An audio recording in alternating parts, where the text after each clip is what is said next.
Good day, viewers of Public Access. My name is David McWilliams. I'm the host of today's show. We're in the studio and we got a unique type guest. I don't know if you've ever seen those shows on TV where they talk about having cooks going in to see other places and what they could do to improve their restaurant and and make their business work.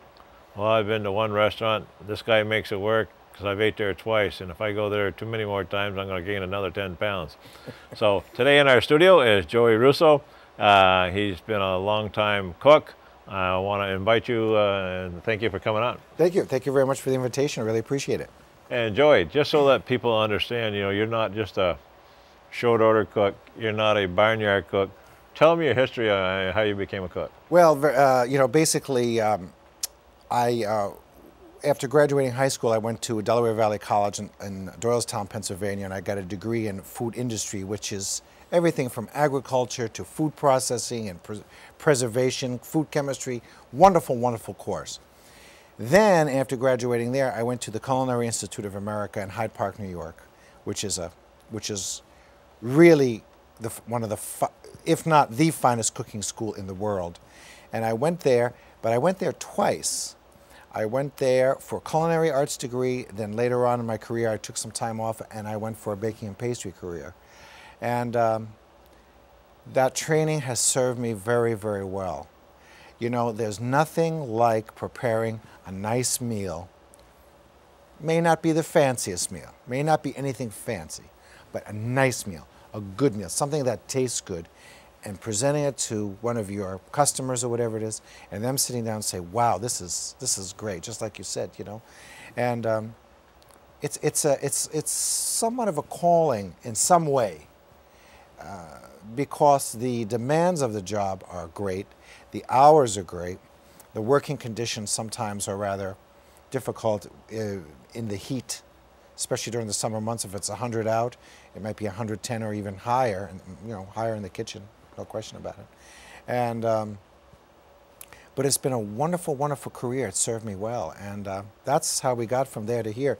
In the meantime, between school and here, I worked 25 years sailing for Holland America Line and the ocean liners, and that career served me very well also. It was a wonderful career. Saw every single part of the world. It was great. And that, it broadened my education and broadened my view on everything because of that. So it was wonderful. So basically, how many years were you actually in college for this? Say between 8 and 9. 8 and 9? Yes. It's almost like to be a doctor. Yeah, absolutely. I know when you think back, you say, well, okay. But I'd rather operate in a hollandaise than a living person. I just, no, it's wonderful. It's just wonderful. I'm very fortunate where I am now. I have a wonderful garden, and I can plant and bring the things right from the garden inside, and then serve them. It's amazing. It's good. It's good. People like it. People appreciate it. People respect it. And I think as time is going on, there's a shift more towards that. More homegrown than... Homegrown, fresh. Yeah. No process, nothing. Just as it is, freshness, local. People hear a lot of these words. We don't say a lot of it, but we just do it. And it matters in the final quality of the product. I think people look at, when they go out to eat, they don't mind paying the price as long as the food is good. Exactly. I was a short order cook for about 7 years, and I should have gone to Culinary Institute, but instead I got married very young, which I never fulfilled my dream was, and I'm glad to see that you fulfilled your being a... I'm very fortunate in that way, and it's a very, very good point. I'm very fortunate because I've been able to drive my life where I wanted to go with it and end up where I wanted to, and it's just been wonderful. Very fortunate. Needless to say, there's been a lot of hard work between then and now. Yeah. So, but we're here, and I'm thankful every day. So, what title does are you a master chef? Or are you just a chef? Well, all of these exalted titles have certain certifications you have to. I've never gone through any of them. First of all, I've been overseas for many, many years, and second of all, here now I don't have time either. So I possess none of the specific industry standard titles. So it's wide open. It's wide open. Whatever it is, you know, it's fine. I mean, like I say, sometimes at work, you know, I'm the only one there, and people come in, I'll seat them, I'll pour them coffee, serve them, run in the back, cook, serve them, and it's great. So I don't know what you'd call that. I would just say, let's say it like this: someone who enjoys their work, and it's such a wonderful thing. That's the key to everything. It's a key. Yeah. It's a key, and you've got to keep it that way. You've got to keep it interesting for yourself, and you've really got to want that customer to leave happy. You want to see their face when you put the food down. You want to see them. We'll see you next time. Oh, I'll be back. I think that, you know, a lot of people spend thousands and thousands of dollars in advertisement, where a good meal or a good breakfast is like free advertisement. Well, it's interesting you said that, because I'd like to say something on that. We have never advertised. We have never advertised, ever.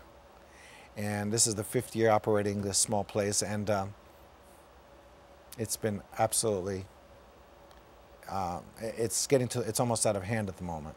Well, I almost think that sooner or later there's going to be a building permit up there. Well, I think that's kind of we're sketching something out right now to do something to, you know, it's not fair to the guests when we're busy. There's a lot of outside seating, but if the weather goes wrong and they're seated, it's not fair to the guests. That is the only reason, if I do something, that I will do something for the guests. I'm not interested in expanding. Yeah. I have no desire to expand, because it's lovely the way it is. Very small, very homey. It's this big. You know, it's not much bigger than this table right here.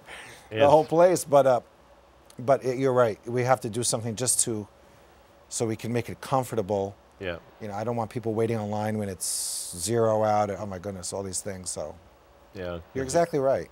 You know, in advertising, you know, as I said, it costs thousands of dollars, where, you know, someone goes down to Burlington and just ate at your place, goes down to Burlington, you know, and all of a sudden his friends are coming out from Burlington, you know, because... Happens all the time. All the time. We hear it every single day. It's amazing. You're exactly right. So when I was up there, I had a cup of coffee, and the cream, was that from a local farm out there? That is not from a local farm, because I cannot get pasteurized local, you know, Yeah. from the area, where maybe this show will bring about someone contacting me, which would be great. But that is 50% heavy cream. I was going to say that. No, You know, so I mean, it kind of lumps in your coffee. Yeah. First things people say, "Oh, this is spoiled again." I say, "Okay, keep pouring," and then when they stir it, they see it. You know, it does finally mix in. It's not curdled, but I won't go as far as to serve something unpasteurized. I mean, there's women who are, you know, pregnant, or Yeah. ill people, or God forbid, or, you know, we wouldn't want to expose anyone to anything detrimental. So when you got out of college and you went on ocean liners for 20 years, and then you came back, what made you want to open up your own restaurant? Well, actually, I didn't. I didn't want to. No. So I opened up the restaurant. I wanted to open up a place to sell the syrup that we make at the farm. Now, the farm is in Belvedere, okay? And Belvedere has a population of 250 or something like that. The road isn't traveled. Were you there? I didn't get a chance because I was, Okay. no, but I want to get up there. We're going to come up. But it's not well traveled. It's not well traveled. So, okay. Although I did get a wastewater permit for a 60-seat restaurant there. Okay. So we did that. We put that on the side. And then the search began. The 8-year search for the right place. And just by a fluke, I was having my vehicle serviced, and the nice people gave me a new vehicle to try out. It's a true story. And I just drove down Route 207, and I ended right in that lot, and I said, this is it. traffic is enormous, I bought the place right away.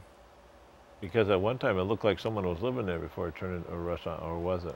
I don't know. I don't know that far back. I Yeah. understood there was a lot of different things that happened there over the years because Yeah. it was a long time Yeah. development.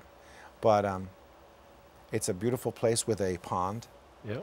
you know, and then we have the garden on the other side, and it's a very well traveled road. That the road is, but let me just tell you how ignorant I was when I came. I didn't realize Lake Champlain was so close. Now let's see, just to the north to Highgate Springs. That's right. I wasn't aware. And I also wasn't aware how close Canada was. And we have a tremendous Canadian following. Absolutely tremendous. And, you know, people going from, let's say if they're going to Jay Peak from New York, so they'll come up the New York, I think that's 87. Yeah. Up through Alberg and coming back down around to go over Richford, over Jay Peak, to go to the resort. People come in, people stop in. You know, and now with the swimming hole up there, because it's called the pump house. Yeah, the pump house. That's bringing people, a lot more people in all the time. So it's really turned out to be a great. Now there's more development with some large stores in St. Albans coming. I understand. Yeah. Think, and I don't know what's going to happen when that happens, because that's going to be bringing more people into this area where, let's say mid-November, let's say Christmas shopping time, let's say it like that. I believe there's somewhat of a vacuum here, maybe to go to Chittenden County, possibly. Yeah. Whereas then that will change twofold. That'll change, first of all, there won't be a vacuum, and second of all, people will be coming in for the holiday shopping. So that should change traffic, I think. I don't know. I don't know any. You know. People are funny, you know, how they, you know, if they'll go 20 miles to get a good breakfast. Right. Yeah. Because you know, I've gone all the way to Plattsburgh to get a good Chinese meal. Now we got Chinese restaurants here, more galore than we ever needed before. Yeah, they're quite prolific, I can tell you. But so you know, I don't know what that's going to bring now. What kind of change that's going to be. Now, you've been cooking many meals, and you've been cooking pastries.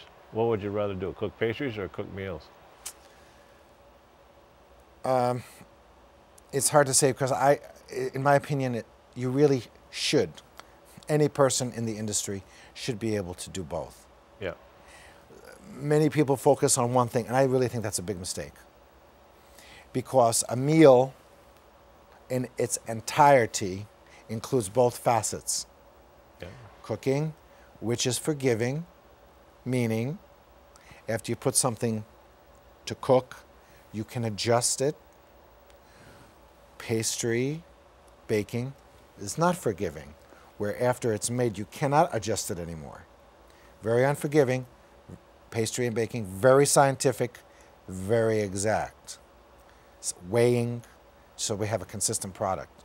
So when people come in, let's say, get a cinnamon roll, it's the same thing the next time, and it's the same thing the next. So they have, once we have one that they like, we keep it like that. Very important, the consistency. As far as the cooking, I'm always trying to make a larger pancake. So you know, well, we've kind of maxed out our current plates now, so the next thing we have to do is get larger plates and see how big we can go. But it's a lot of fun. It's a lot of fun. Here, the pancake. Now, I've worked on that for 5 years, the pancake. I can't tell you how many flours are in there. There's many different flours, and there's many different ingredients to make that pancake. It's a wonderful, healthy pancake. And there's no sugar in it. There's no sugar in the batter at all. No. Nothing. For diabetics, that'd be a good thing. I think so. I mean, I think there's some element of carbohydrates that they have to deal with. I'm not exactly sure. But there's no sugar, no brown or white or maple for that matter. And of course, I use as much maple in everything as I possibly can. So you use as much as you can. You try to use local product from Franklin County. Absolutely. The eggs come right from the large egg farm right in Highgate.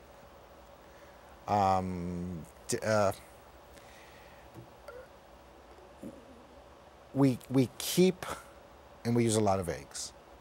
That's one of our largest purchases is eggs. You know, over 300 dozen per week. Now that's, yeah, it's, right? That's quite a few eggs. Well, you know, if you calculate, you know. Yeah. And we also sell them by the flat, by the 2.5 dozen flat. And people love them, people coming in all the time. Being a, you know, breakfast, I mean, that will, the egg being the largest part. But yeah, I try my best. I probably should get out there more, but between the farm in Belvedere and between, you know, the shop, there's not much time to go out and research other, there might be other products out there. Mm-hmm. Well, we just got now honey in from a producer in Franklin County. And I can tell you, we're selling a lot of, people love to get maple and honey as gifts, bringing it. Now, when the tomatoes are out, fresh tomatoes are out, you probably try to buy those from local growers too? No, because I have them in my garden. I have 200 tomato plants. Okay. No way. Yeah, That's how we have so many tomatoes. I forgot to ask you what was in your garden. No, you know, and then as soon as the tomatoes come in, there's one thing is sold: BLT sandwiches. Oh yeah. Yeah, just put I put as many tomatoes so that it's overflowing. You know, it's amazing, and they're warm. I don't even refrigerate. They're right from the garden. It's lovely, you know. Yeah. I know my wife had your BLT sandwich up there, and and she took it to work half the other half because she only eats half anyways. Anytime I take her out to eat, but you know, she says, you know something, you know, I think, you know, two people don't need to buy one product because you know, because there's so much, you know, and the quality was very good. My wife likes to complain, but you know, she didn't complain about your food. Well, there we go. We're off to a good start already. One customer at a time. That's right. That's why you have to think of it like that. You know, I always say that whoever is coming in, some people are very nicely dressed, and some people aren't. I'm not always nicely dressed. I'm very, very busy, running out to the garden, running inside, washing hands in between. But sometimes I don't look as good as I should. But you know what? People come in, they want something. Might be someone who's whatever. Maybe someone's coming sad. They just want to read and just be left alone a little bit and have a cup of coffee.